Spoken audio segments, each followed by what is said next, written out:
You are listening to Your League Tennis Podcast with your host, Anthony Radonia.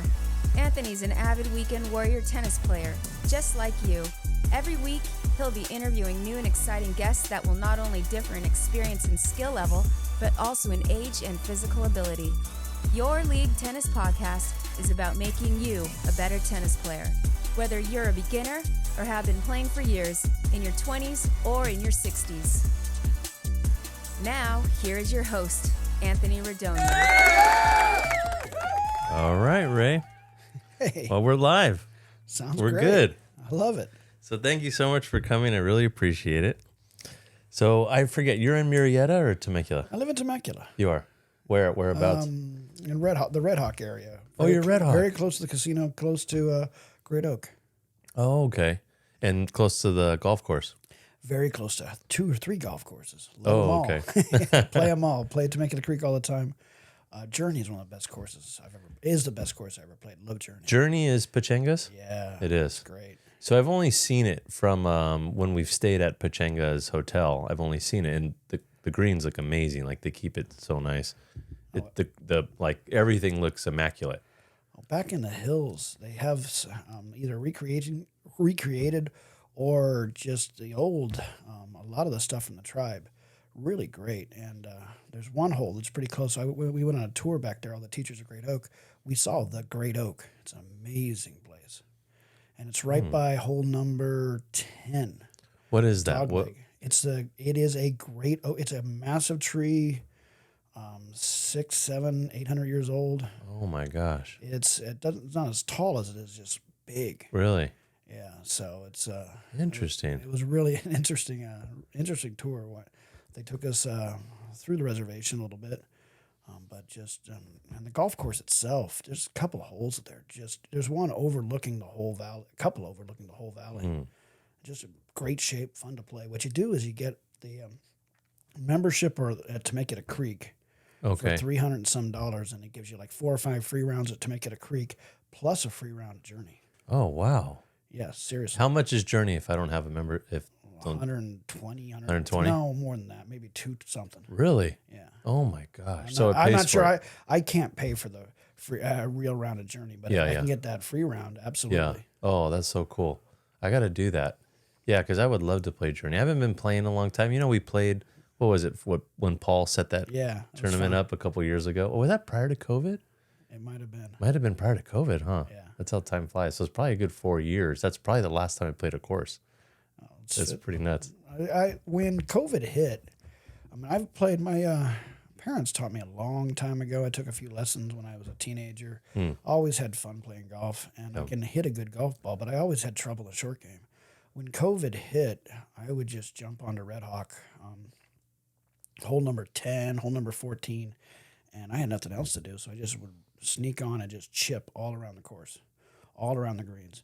And I'd do that for hours, and it was crazy that, like, when you practice something, you get better. You get better at it. And so my short game is so much better. It used to be it'd be a catastrophe anytime I get near a green. Yeah. Now I'm doing okay. So I'm shooting the 80s now. Before it was 80s, between 80 and 180, just depending how bad my short game was. Well, you know what my problem? Well, my short game, obviously I can improve, but I've always been bad off the tee.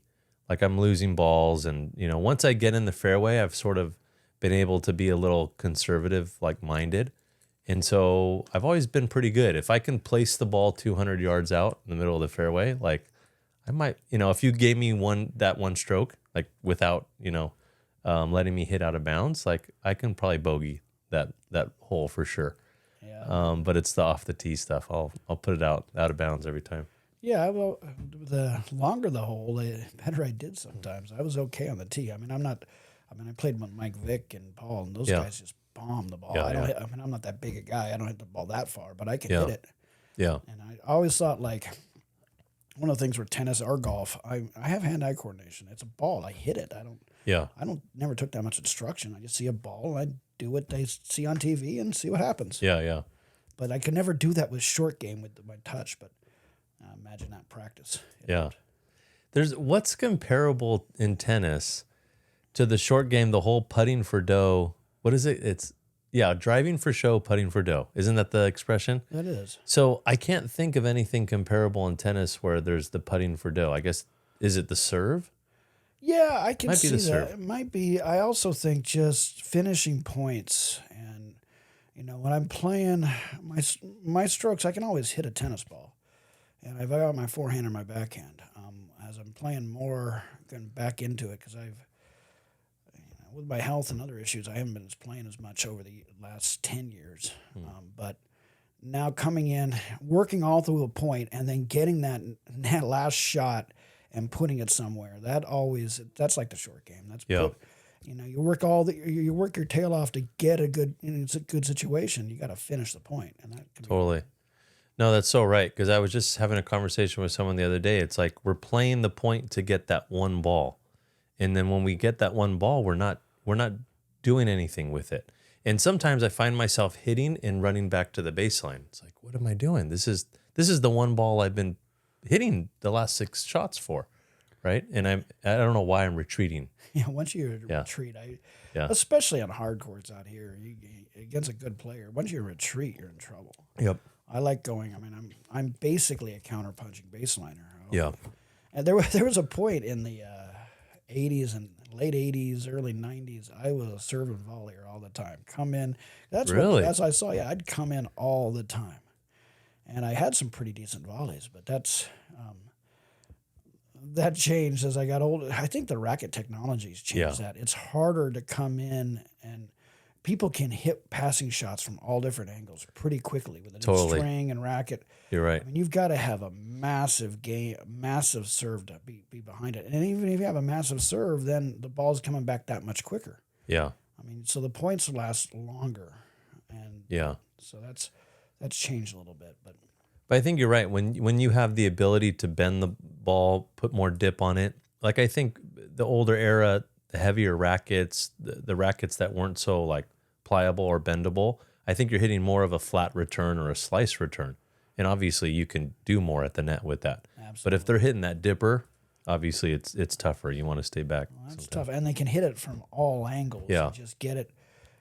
The athleticism of the game has changed. Yeah. Maybe it's because I've gotten slower. The athleticism's changed, but that might be I was too. slow already. Yeah. I always thought, like when I was younger, well, I'm just going to keep battling. All these really quick guys will slow down to me. I didn't realize I would slow down more than they did. Yeah. So that was frustrating.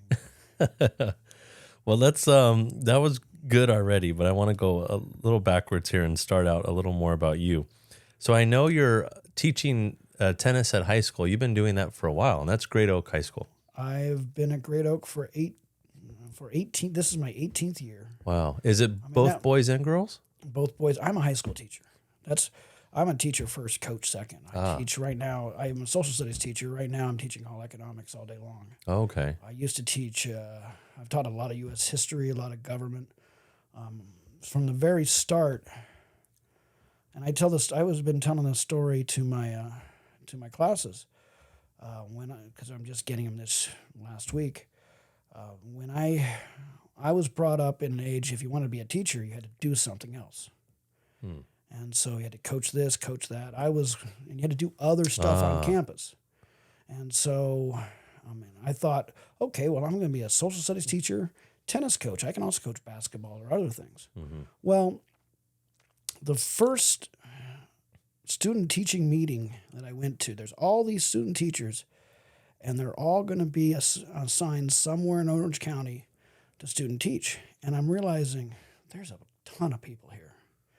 And I knew enough about my friends who were still teachers at the high school. My mom's an art teacher. I knew enough about teachers that social studies teachers teach forever. If you want to get a job, teach English, teach science, teach foreign language. But social studies teachers teach forever. Oh. So the question was, is there any student teacher here who can teach economics? And everybody looked around scared. Yeah. I majored in political science.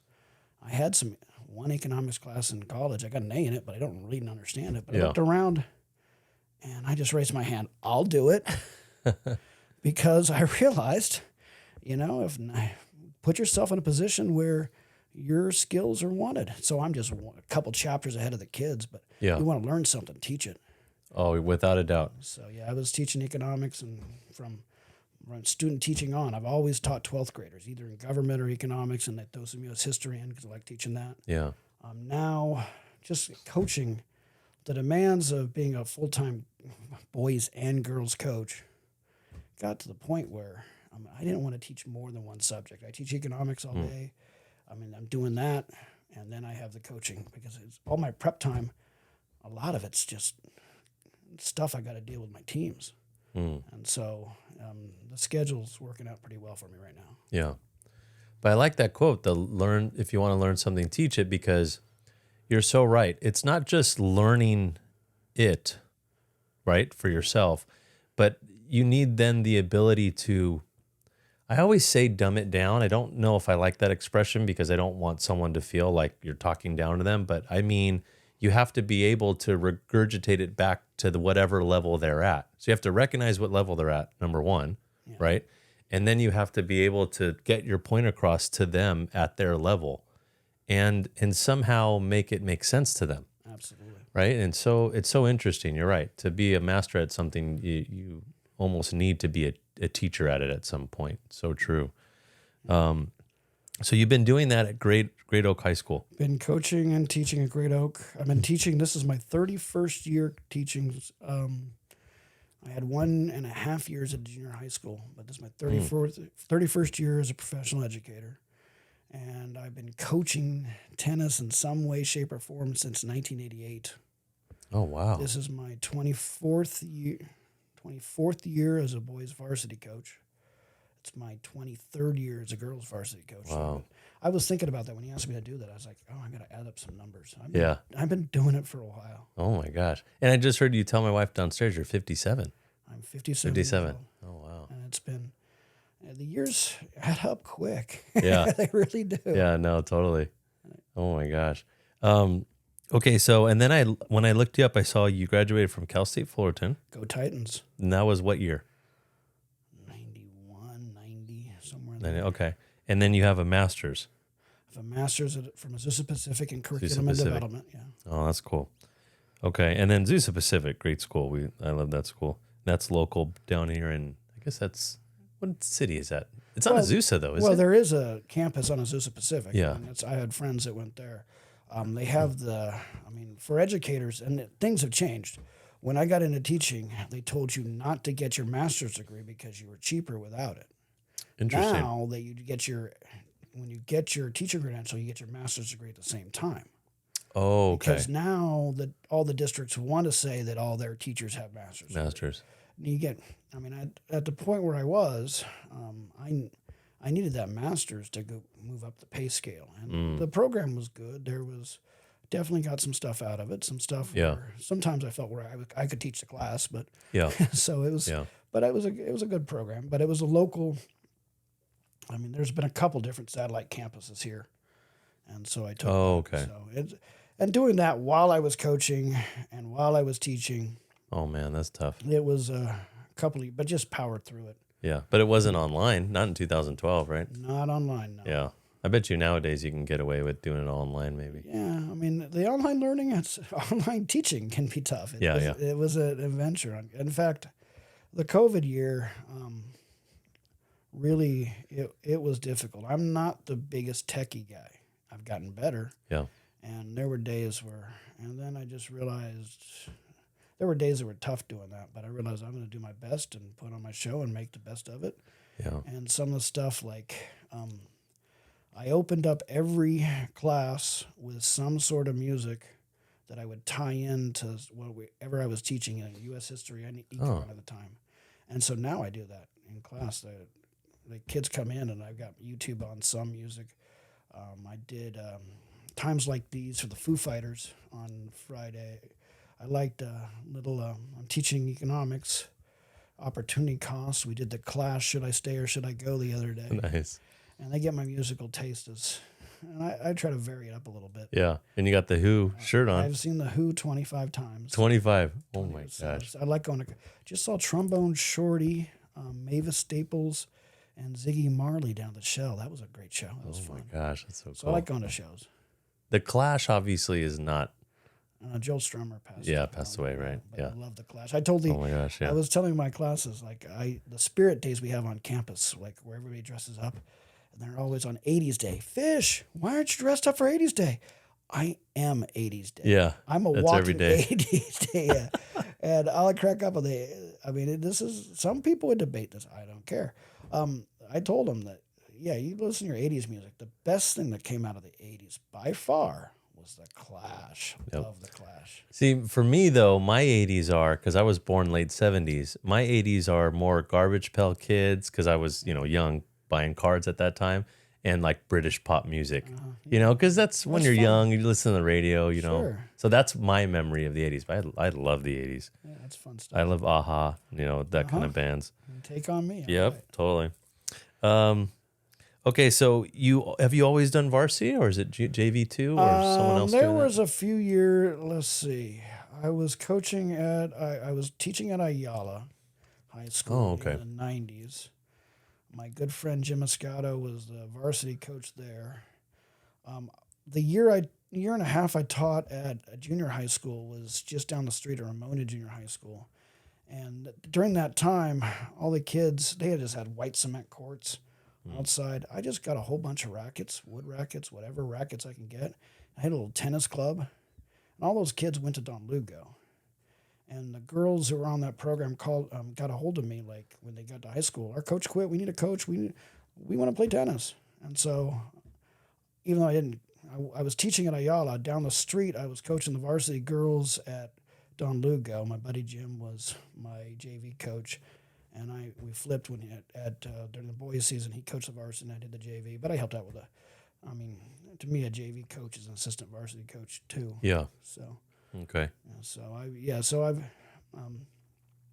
But since 2000, I got hired at King, and my wife and I, and I tell my classes this. I got hired in Chino to teach at junior high school. She got a communications job working for Cox Communications in San Diego. We looked at the map. Oh, there's Temecula. We got a place in Temecula, and I just did everything I could to get closer and closer to home. And now I live one song on the radio to Great Oak. One song on the radio. Exactly. I never got, most days I don't get on a freeway. Yeah. And so that's easy. That's cool. I've never heard anyone describe the distance they drive as one song on the radio. That's so cool. Absolutely.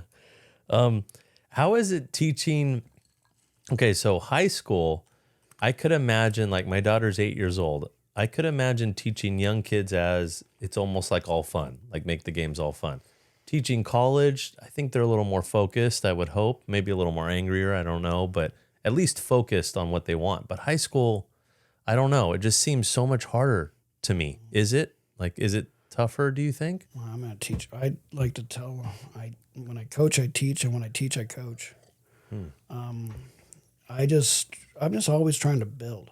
And Okay. so we get as many kids as we possibly can to come out for the team.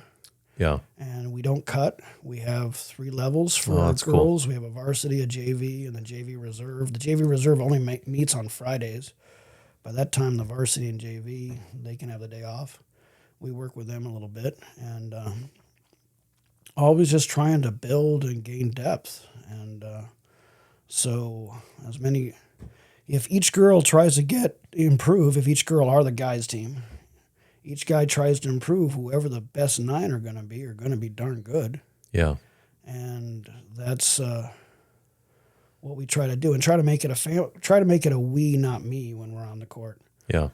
We both play tournaments sometimes, and sometimes tennis is an individual sport where you're going to play tournaments. Mm-hmm. And sometimes in my life, I've loved just going out to a tournament where it's me against the world, and I take people on. Yeah. But that gets a little bit lonely. Sometimes the team tennis, the stuff we do in USTA stuff, Oh man. where it's So it's fun. us against them, and you're playing with your buddies, and you're working hard to do your job the best you can. Yeah. And that's fun. So Oh, I totally. try to push that on my try to create a little family with our teams, and we go out. And I was having a discussion with the girls the other day here.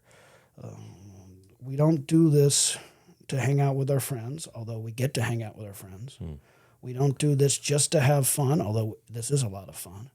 We're trying to be the best we possibly can be as a team. And all these people you're with right now, they might not be, some of them are your good friends, but they might not all be your best friends, but they're your teammates. And you remember your teammates forever.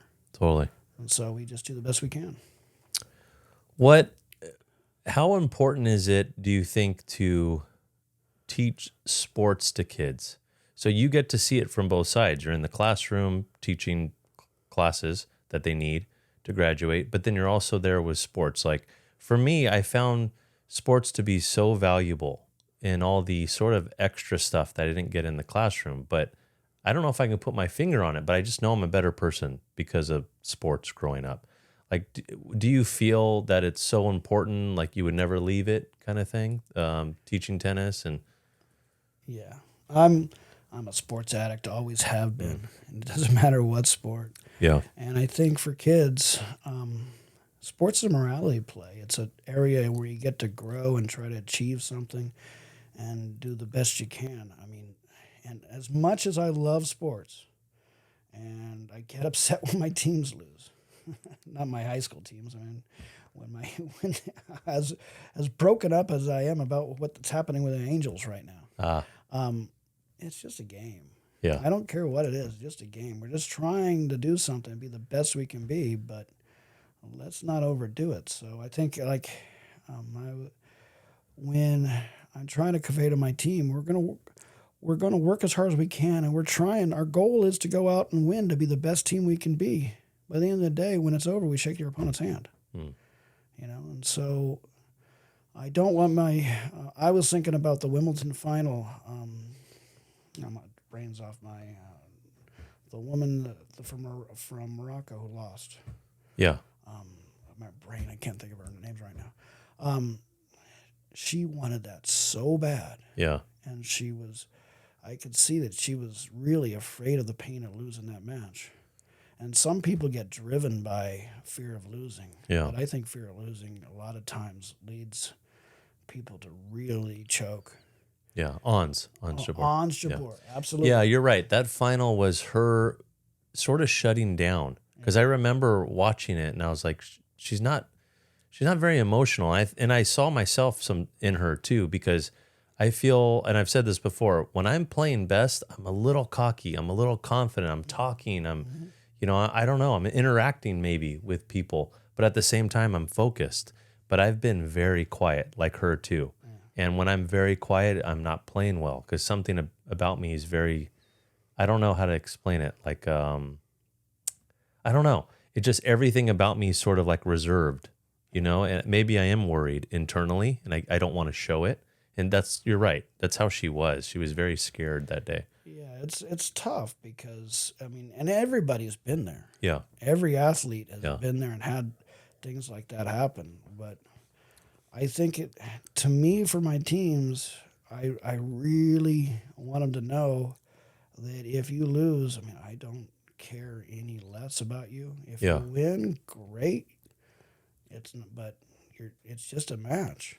Yeah. But let's go out and do the best we can. Let's go out and win, because winning is more fun. Yeah. But in the end, you kind of have to separate that from who you are. And so I try to, one of the things I saw a quote a couple years ago. We were doing a mental health week on my campus. And I saw, right before the playoffs for my girls, there was a big poster, and it said, "Don't be perfect, be brave." Took a picture of that, shared it with my girls, and it was a thing we just kept saying. You're not going to be perfect. Yeah. Just have the courage to go out there and compete the best you can. And if you do that, everything will work out. So. Yeah. I wonder about that a lot, actually, which is, I wonder if you somehow tailored a kid's practice to letting them always win versus tailoring a kid's practice to making them always lose. I always think about that. Like, I wonder what the result would be. And I guess it depends on the person. But you sort of need both. You need that confidence in winning. You need to learn from your mistakes when you lose, kind of thing. And you're right. I think at that age, it obviously doesn't matter. Or even in our age, it doesn't really matter at the end. But We want to win. Yeah, I was talking about like the first varsity team I coached was that girls team at Don Lugo. And I still, through social media, talk to some of those, I'm going to say kids, they're in their 40s now. And they didn't win a match but a year before I got there. And they're played in a very tough league. There's a bunch of beginner kids playing against Claremont and Upland. Yeah. And Glendora. And so the first thing I did was found a non-league. I found teams that we would beat. I would let's get the feeling of winning some matches. And we improved throughout the year. We had those wins and that helped.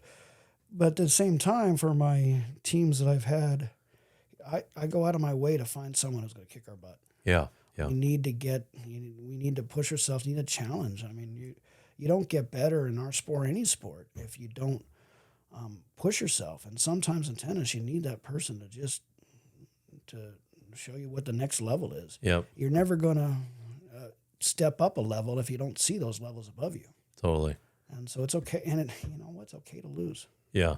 If you're giving your all and going out there and battling, if someone's better than you, shake their hands. Yeah.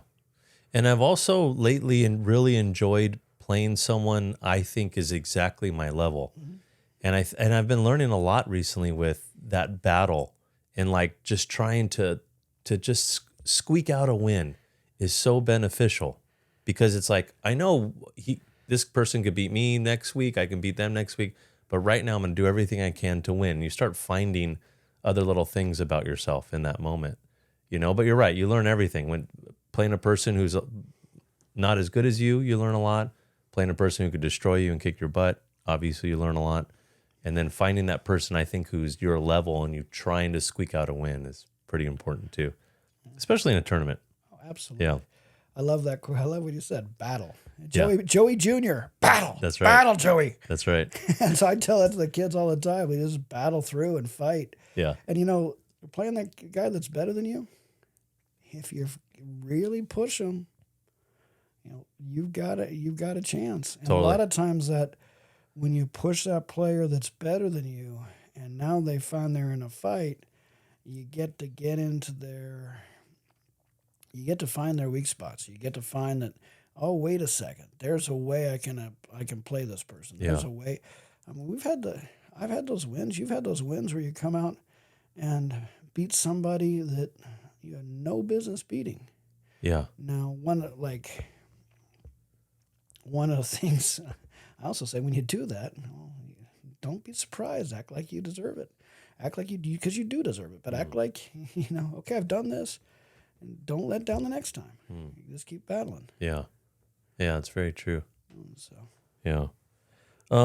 When did you start playing? I know you said you sort of mentioned you thought it would be important to do other stuff with your teaching. But did you play tennis when you were young too, or? My dad and my mom both played in the tennis craze of the 70s. They played, and they gave me a racket a few times, and I messed around with it. I used to hit against a garage all the time. I played a lot of baseball growing up, and then my dad played a lot of tennis. He liked to hit the ball as hard as he could, and eventually, we'd play every Saturday. Eventually, I started beating him, and then it wasn't as much fun for him. Yeah. But then I got tired of tennis because I had a little temper on the court, and I didn't pick up a racket until into my sophomore year in high school. Okay. And then I played on the high school team, which we got to the CIF finals. Without any seniors, we were a brand new school my junior year, and I wasn't even in the starting lineup, but I just came out. I was getting better all the time. By the couple years after college, I could beat most of those guys. And so after high school, I could beat most of those guys. After high school, I started playing a lot of tournaments and really got into it. I made a point where I was going to play every single day, and I liked the tournament scene, just going out and doing that. Yeah. And so I heard you played at Cal Poly for a while. Cal Poly Pomona, yeah. I was there. I was there for 2 years. Oh, really? Before you. And I worked out with a team for a while. I wasn't real happy at Cal Poly Pomona, and I transferred to Fullerton. Okay. I transferred there. There was no guys team, and I met my wife. Wow. My wife who's on the women's team. So the D1 athlete in my family is my wife. Wow. Who's now my JV coach. So Oh yeah, they're D1 still, right? Cal Fullerton's D1, Yeah, yeah. yeah. So And they have the amazing softball team. they've It's had Cal a State they've had a softball team. That's not the Yeah. same level anymore. Oh, really? Yeah, I mean they compete in the Big West, and they made the NCAAs now in softball. Yeah. But yeah, tennis wise, yeah, my wife is so funny. So she played at Fullerton for 2 years.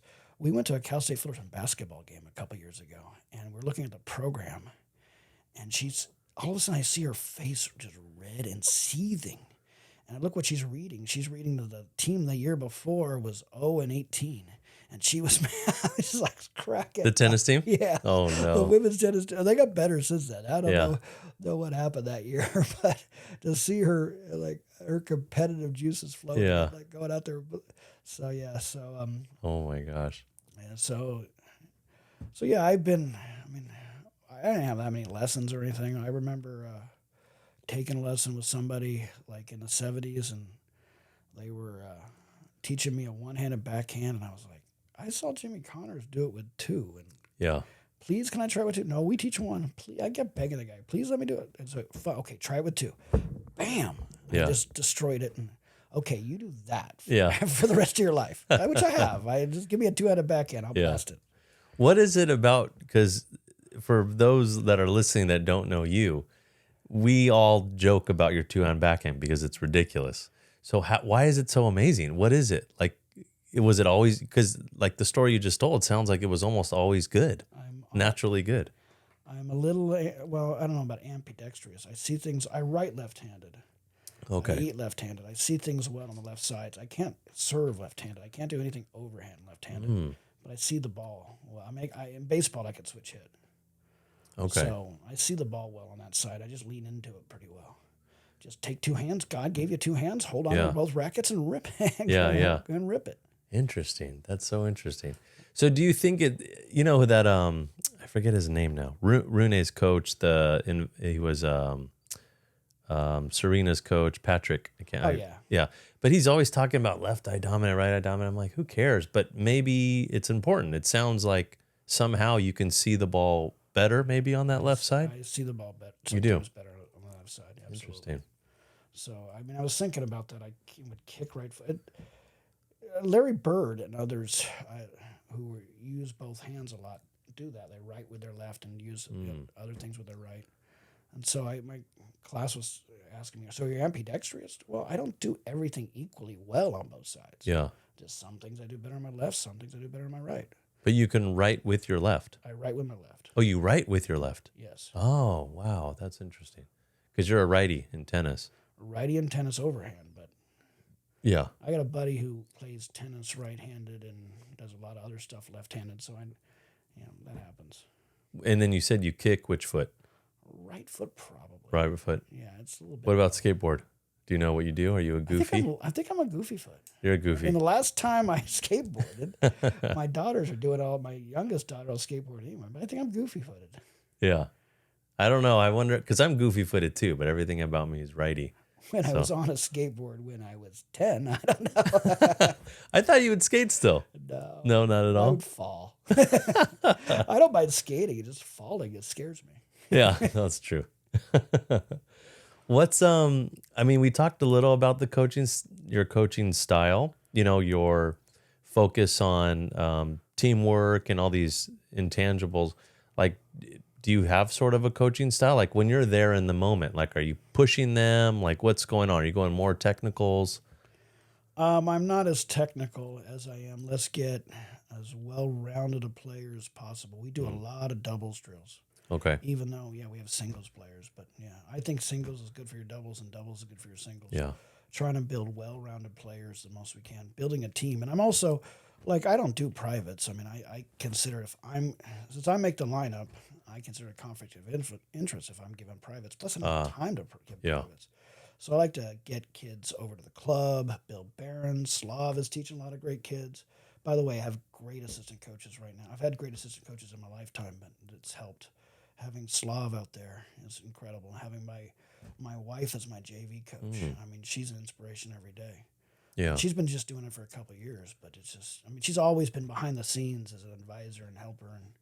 And she's just, I don't know what I'd do without her. But having her on the court, just seeing her with the kids is great. Slav is great with the kids. Really awesome. As much as he's a tennis player, he's Yeah. just great with the kids. Oh, it's so cool. And so, when you're coaching tennis, yeah, you're teaching a sport, but really you're coaching kids. Yeah. And so, same thing in the classroom. I might teach a subject, but I'm only teaching kids. Yeah. How many do you think in your high school get to go to college and play, like from a year to year? I haven't had really that many. So when I was coaching at Chaparral, Nazli Ghazal was number 1 in the 18s, and she played at Northwestern.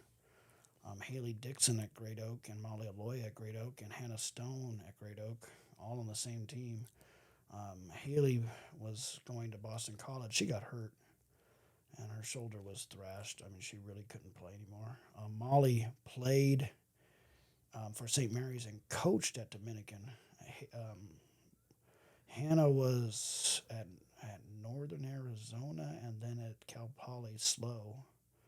I've had some other. Stephen Howe was at Colorado Mesa. That's Joey right. Joey at Pacific in Oregon. Had a lot of guys and girls that definitely play Division II, Division I if they want, or Division II, maybe even some lower Division I. But that wasn't their interest. Yeah. They played a lot of club tennis. Yeah. I'm just happy. Happy every once in a while when I see kids out there that I've coached. They're out there just playing for fun. Yeah. Or playing in leagues. In fact, I'm trying to get some of those guys to help us on our USDA team. We need some young blood. Yeah. Oh no, definitely. Out there. So it's funny how we'll play a team and everyone's a lot younger than us. Yeah. It'd be nice. We tried the year of the pandemic. I was trying to get Josh Robbins, who one of my best players ever, to get on our team, and that didn't work because of the pandemic. And he had to go. He was helping me coach, and he's a great coach, but he had to go be a doctor and priorities, Yeah, what a jerk. Yes. It's funny. I just joined a 5-0 league in San Diego, and some of the guys were like, "Hey, let's play." I haven't really met them. We're all texting each other. I show up, and I'm just talking with them. I guess I sort of expected, people older, like our age, 24, 22, and 23. That's who I played doubles with. And I'm like, what the heck? I'm double your age. Double, close to. And it just, for the first time, it really struck me because a lot of the leagues we've been playing were sort of older guys, but this whole team is comprised of just young guys. So I think the older ones are in their 30s, mid-30s, and I'm obviously the oldest then. So it's getting a little strange for me. Only recently I've been really feeling it a little. Dang, I'm getting up there. It's kind of fun. Really, I feel like I hit the ball almost as well as I've ever hit the ball. But which is, it's funny though, you say that though, because the more I think about it, it's like, how strong do you have to be to hit a tennis ball? Not that strong. So we're not losing things from, like, our muscle mass is getting a little less as we go older. It's not like we should be hitting slower because of that. Do you know what I'm saying? Yeah. I think I lost some on my serve. I definitely lost some. You're right. But I don't, my strokes but the movement, all that stuff has just been, and I wasn't a great mover before. Yeah. I always could fake it though. Yeah. And so it's kind of harder to fake it now. Yeah. No, but you're right though. The big thing is the cardio, like lasting as long, and then the quickness. Yeah. Obviously, these young kids are a lot quicker than us. Me and you got joint issues and everything else hurts on us. Always something. It's whack-a-mole. Yeah. Something always comes up. That's like someone texted me this morning to hit. I go, my foot hurts. Like, your foot hurts? I'm like, I don't know why. Just my ankle, my foot, my toes, everything about my whole foot is just hurting. So whatever. You fix that and something else comes up. Oh, totally. You're so right. So you plan on staying as a coach? That's you love it. Well, I do. I was thinking a few years ago. I was thinking about that. I've done it long enough, and I'm enjoying it. But right now, I'm still having fun. Yeah. When I retire from education, the sweet spot is when you're 61 and a half. I'll have been teaching 36 years at that point. Okay. And so when I retire, Lori and I have talked about moving toward the beach, someplace else a little bit. And I'm not going to be coaching when I'm retired probably. There's got to be some time where I give it up. So, I mean, Yeah. I think, and the other thing is health. I mean, if like right now, with the girls team, and I'm gonna have a boys club team, and I'm teaching all day, and I'm like doing lesson plans. Last night I was announcing the football game. I'm the PA announcer of the football. Do you really? Yeah. Oh, that's so and cool. now you're Great Oak Wolfpack. And Oh my gosh, that's so cool. me. So yeah, I'm on the. They asked me to do it a few years ago, and I'm a ham when you give me a microphone. So I'll do all that stuff, but there comes a point where it gets too physically exhausting. Yeah. I'm not there yet. Is Wolfpack the mascot, or is it? We are the Wolfpack. Yes. It's Wolfpack's the mascot. Okay. Because I saw that when I looked you up too. I saw you wearing a shirt, something about the Wolfpack, and I didn't know if that was you. Just I didn't know if you were the Wolves, or which is funny. I taught at King for 4 years, uh-huh. and helped start that a boys program, and we were the Wolves. And so now we play King every year. It's the Wolves versus the Wolfpack. And I respect the people at King all the time, but I tell my boys' team and my girls' team, a wolf is just a solitary dog. A wolf pack is a killing machine. That's so awesome. So, yeah. How did you get into doing the announcing for the football team then, right? Well, I started at King. When I was at King, we have our rallies, and where you introduce your teams. And they gave me the microphone, and here is your CIF finalist or semifinalist, your league champion, Great Oak Wolves tennis. And I announced one guy, the names, and the basketball coach, who's a friend of mine's like, you're now our new PA announcer. So I started doing King, and that year the King basketball team won the state championship. And so I did a few of those games toward the end, and I did the whole year after that. And I'm just the basketball game. I'm sitting right in front. I got a great that's so view, cool. and I know what I'm doing. I know. Yeah. I love basketball. Yeah, yeah. And so I never was a great player. I can shoot. Give me an 18-foot shot, and I'll hit it every time. Playing defense, I'll never make it. Yeah, yeah. But yeah. So yeah, and then when I came I did it at Chaparral when I worked over there, and I did it from that day one. The basketball coach was a buddy of mine, and I did it there and I still do it to this day. It's fun. Oh my gosh, that sounds fun. Yeah, so I got the best seat in the house, and I get to see all the players, and it's. Do you have to do research into each player? Like, or do you? I'm thinking like Vince Scully. I mean, that guy was like a wealth of knowledge. I always wondered about that. Was he researching? Obviously, he lived a long life. Just an experienced man. But are you doing research into the kids prior to, or to be a professional at that? Yes. To be a high school announcer, a high school teacher, I get this thing on Max Preps. I see the lineup and I go from there. Yeah. I see the kids, and I know some of them. I mean, I'll know the kids on our team, and I'll know a little bit about the other teams. But I don't. Yeah, at football, I knew that the Marietta Violet quarterback yesterday. I guess he's signed or he's got it committed to Alabama. I knew that. Oh wow! I knew a little bit about them. I knew that they were good, and I know of our guys. So yeah. But other than that, give me the binoculars, and it's tackle by number 50, and the name, and I don't know. I'll give the guy who ran the ball, and they have announcements for me to read. I read those. And, and ham it up a little bit, have some fun. Yeah. But it's just a PA announcer. It's not I'm not broadcasting. Oh, okay. I get you. Oh, yeah. You're at the game. Okay. What's your favorite sport right now to watch besides tennis then? That's a hard one because on TV. I'm a sports addict. You're watching everything. Oh yeah. I don't understand cricket, but everything else. I mean, I love the soccer. I love the soccer. I love the. I'm a football. I watch football. I love college football. I love I've got like 3 fantasy football teams going. And I'll watch baseball and basketball and everything, hockey. I like international sports. Like I love the Olympics. So yeah, that's so fun. Went to as a fan. Went to LA. Went to Atlanta. Saw a lot of that stuff there. Saw Salt Lake City, the Winter Olympics. My greatest story always is my neighbor at the time was she's passed away now. I don't like talking about people who passed away, but this story is so funny. She used to drink whiskey, like that was her thing. We had the torch runner run by our street. She was so drunk. I remember I was a young kid. What year was that? Was it 80? No. 84? 84 or 96. If it's LA. LA was, okay, that when I was thinking when I was real young, so 84. Okay. So she tossed her whiskey glass at him. I don't remember why. No. I don't remember why she did it. Because she was just a crazy person when she drank. But we just remember laughing so hard. We're like, what is she doing? Oh my gosh, get out of here. She was so mad. People were like on her block. They ran right past our street. It was so funny. Yeah, that's my memory. And we went to watch. Yeah. We went to watch the Olympics too. Yeah, that was so fun.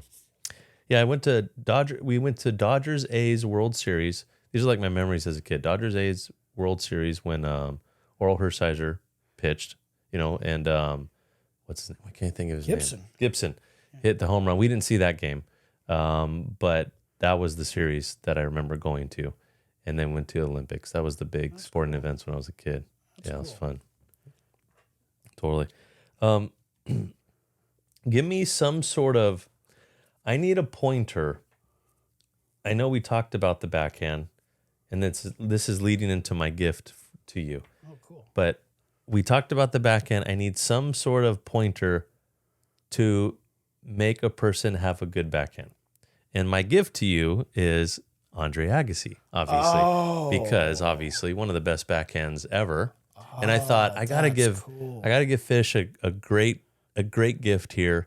And instantly I looked through my tennis cards. I'm like, oh, right when I saw it, I said, oh, I'm giving you Agassi. So that's one of my more prized cards, by the way. I love this card. I love Agassi. It's a really cool card. So that's for you, my friend. I've got a couple Agassi stories. Really? First of all, I love how watching him hit the ball, taking the ball on the rise. If you see, sometimes when we're in the drills on the Monday nights, you'll see me scoop something off the rise from the baseline. I don't like the ball get high.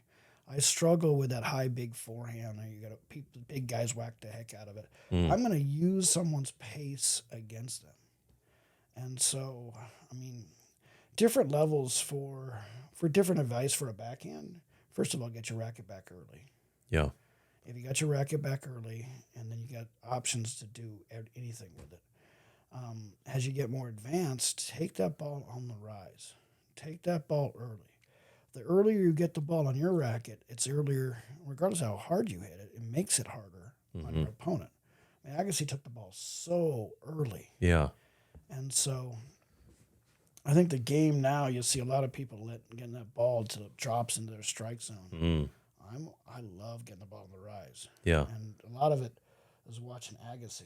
It's funny. Now that you're saying that, I'm picturing you on Monday nights when we play, and you're so right. You just catch it right off the ground. And you have the ability to sort of put it anywhere you want. And it's because you're catching it so early. You can sort of just flick it over there, flick it up the line, and you're using our pace. And I see it now. The way you described it is exactly now how I see you hitting. And I couldn't quite grasp it, but you're right. It's so early. You're using their pace, and you're just sort of putting it where you want from that point. I'm taking the power, and I'm not swinging as hard. I mean, can swing hard. Yeah.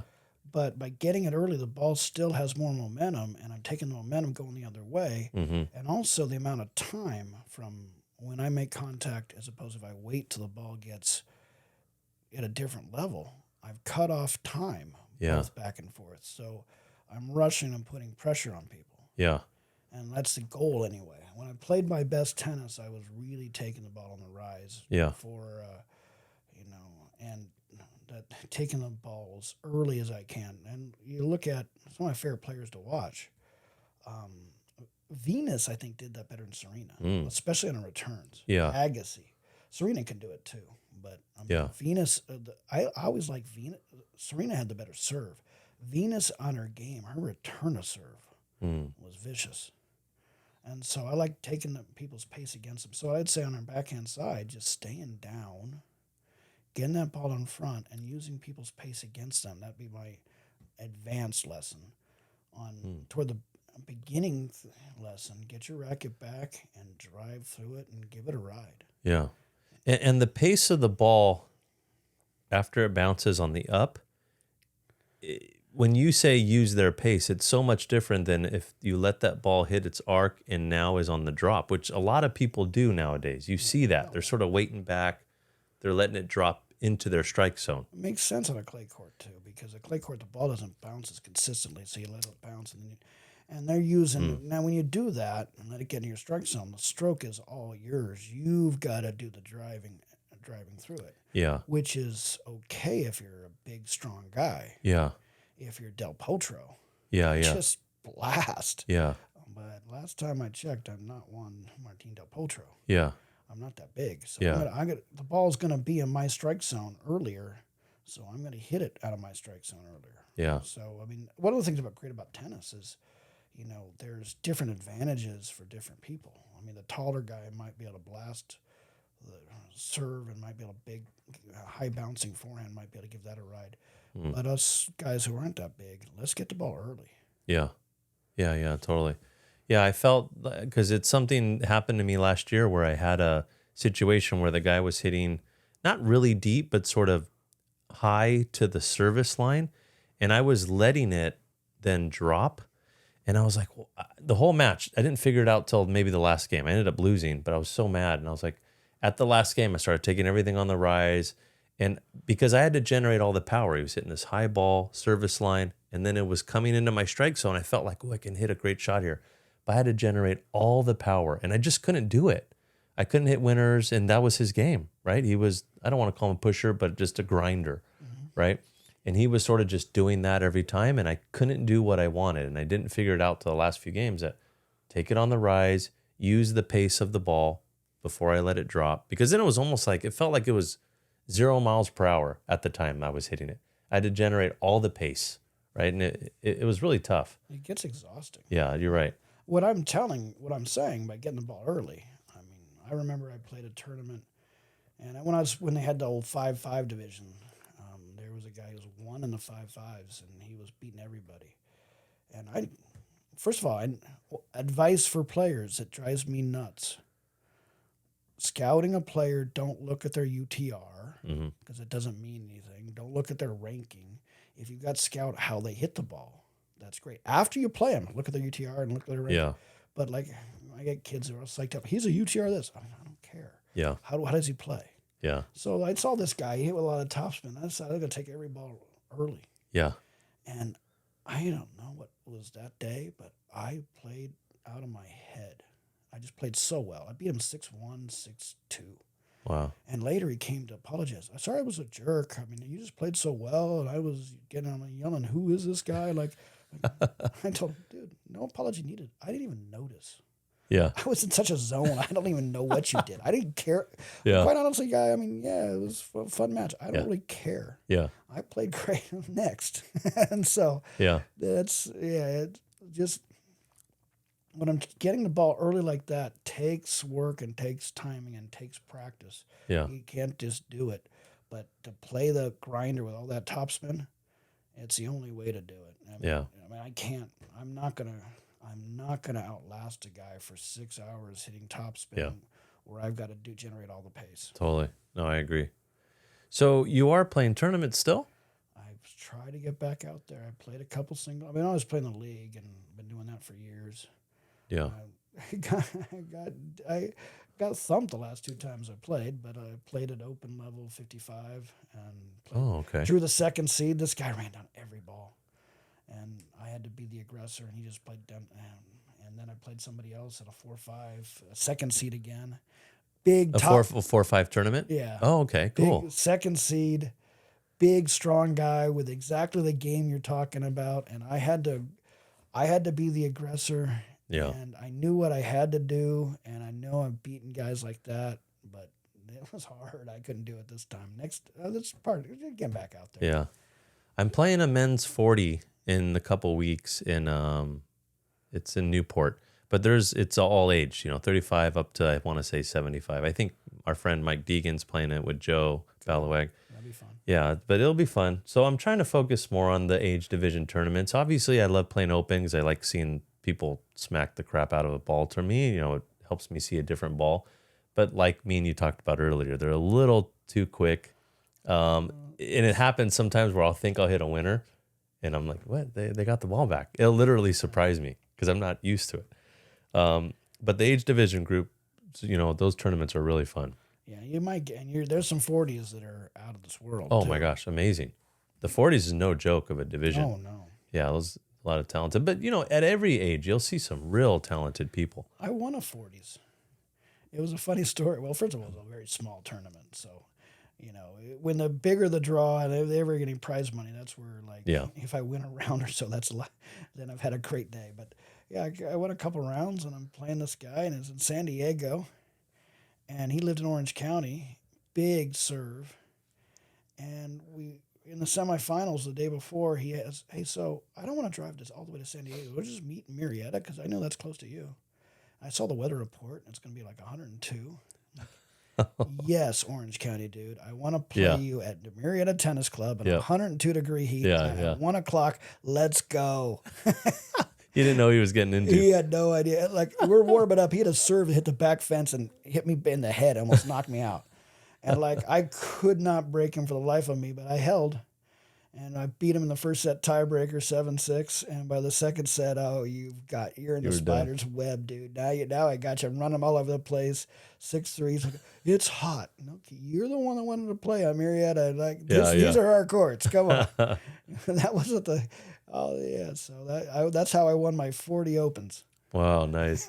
Who did you play? I remember the first time I really saw you play, not just hit, but it was that tournament at Murrieta. You were playing on court 2.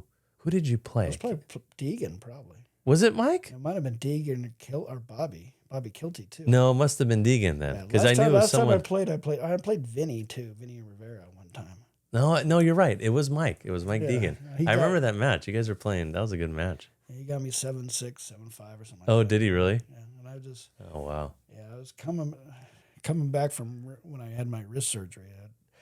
But I was playing a little better. When I played Bobby, oh my! You ask Bobby Kilty about that match. We were out there forever. Really? 2-degree heat, and we got to 5-5 in the third. And so many times I'm great at the end of the matches. And I'm like, okay, I got him. Yeah. I thought I got him. Yeah, a professional athlete over there. He had an extra. He gets better in the tighter spots. He had an extra gear. I thought I had an extra gear. I didn't have an extra gear. Not that day. He's interesting because this is one of the things I talked about with him too, was when I've played doubles with him, I'm not saying he's average, but he's average for him, but during the match. But then when it counts, there was this other gear I've never seen. Yeah. He didn't miss. He didn't do anything spectacular. It wasn't like he turned into a pro. It's not what I'm saying. But there was something about him where he just became so focused and just didn't miss. He made it work. Yeah. And it was so impressive to see. And obviously that's just because he's a world-class athlete. Yeah. But those people are on a different level. Yeah, he was fun to play. But we talk about that match, and I literally took 2 months to recover from that match. Really? He jokes about it, too. It was so hot. It was so brutal. Oh, my gosh. Such a physical match. Yeah. Oh, wow, that's funny. And then, so is there a league going on right now? Are you in a 4-5? Well, yeah. If we got the 4-5 league, I got that. I've got my high school team is starting out playing our first matches this week. Should be fun. I'm both for guys and girls are starting? Girls are in the fall, guys are in the spring. Oh, okay. And so, in fact, you gave me that card. I was going to tell you, this is for Isla. Oh, so cool. She'll love this. That's for Isla right there. Oh, thank you. And this is for you to represent Little Great Okeanos. Wolfpack. Girls test. Oh, she's going to love that. That's right? for you. Check that out. Oh, that's so cool. So. Love this. Yeah. Thank you. Oh, long sleeve. I like it. Yeah, it's the boys' team is in the spring. Sweet. Girls' team is in the fall. And XL. That's my perfect one. Our girls' team, we won league last year, even though we were rebuilding. We're deeper this year. Got a lot of girls back. Got some new girls coming up, but we're deeper. It's fun. Boys' team, we had some kids graduate, but that happens every year. And we got some new kids coming. I know Murrieta's going to be very strong, but it'll be fun. We'll compete. Yeah. And at the end of the day, we'll go out and play, and win, lose, or draw, we'll shake the other team's hands. But we're trying to win. So in high school, are you playing all Temecula high schools, or do you get to branch out to out? We branch out. Well, absolutely. We played some non-league matches. Some people call those preseason. I hate that term. Like preseason football, I will never watch a preseason football game because it's a practice. It's practice. Yeah. Non-league games are important because it kind of gets your standing around the rest of the CIF. And then you have your league, which determines your league championship, also who gets to go to the CIF playoffs, and then you have CIF. And we've been in Division I for girls and guys for the last few years, but we're moved down to Division II. Division I, we have the Marietta Tennis Club. We have a lot of people in the area, but really, some of those kids, we're playing Irvine schools. We played Sage Hill. Oh, really? Yeah, in the playoffs, Sage Hill. What those kids have, the amount of courts and just the tennis community in Irvine, it's a different world. Yeah, Orange County. So yeah. I love to play those guys. Yeah. Some of our favorite high school wins are when we go out and beat an Orange County school or beat my boys' team a while ago beat Campbell Hall. That was a huge win for us. But eventually, CIF, it gets pretty. When you're playing Division I, it gets pretty ferocious. Yeah. So the CIF, when you guys will get into a CIF tournament, I don't remember how high school goes. We have you have your season, and then there's a CIF playoffs, just like every other sport. Okay. And then you also have the individual championship, and there's also a CIF individual tournament. So you have two different things going on at the same time. You have CIF team playoffs, and I'm more of a team person over the individual thing too. But then you have the CIF individuals. And is that the one in Ojai, or is that something totally different? Ojai for the boys is a individual championship where they throughout Southern California. So the city section, the San Diego section, and I love going up there. Heck yeah! Yeah, I know you went up there last year. Yeah. Just tennis Disneyland. I'm a little worried about what happens to Ojai now that the Pac-12 is dissolving. Yeah. And so hopefully, maybe they'll do something. Maybe the WCC, the Big West or something. I don't know. Yeah. Or maybe the Big Ten comes and plays there. That'd be awesome. How State and Michigan can show up. Oh, yeah. That would be amazing. So whatever happens. But that's just such a special experience. And love seeing the Pac-12 guys. My kids get the experience of being there. Yeah. And so I try to go every year. Yeah, totally. That was the funnest time of my life, going to watch that tournament when I was a kid. Yeah. Watching all the great players, your age division all the way up to college. So you played at West Covina. I remember listening. So well, that's where we practiced, West Covina High School. And then when you said the cement white courts, that was my memory. It was West Covina High School was the steel nets and the white, cement floors. So I played at Diamond Bar. Oh, you played at Diamond Bar. Okay, yeah. So we went to West Covina many a time. So I remember that absolutely. Yeah. That's when high schools, I mean, I know Temecula Valley still lets people, but that's when high schools used to let anyone jump on. Come jump on our courts. You can at yours too? Oh, absolutely. Oh, okay. And so, like, the other day I was driving around and taking my daughter. She just got a truck that's a stick shift, and I'm teaching her how to drive that. And so we went behind the courts. There's a little fire drive just to mess around and learn getting first and second gear. And I don't go to my courts at 7 o'clock at night hardly ever. Yeah. There were kids up and down and people teaching lessons. See, that's so cool. That was huge. And so we need that. I mean, totally. The tennis club for our kids in traffic after school is an hour away.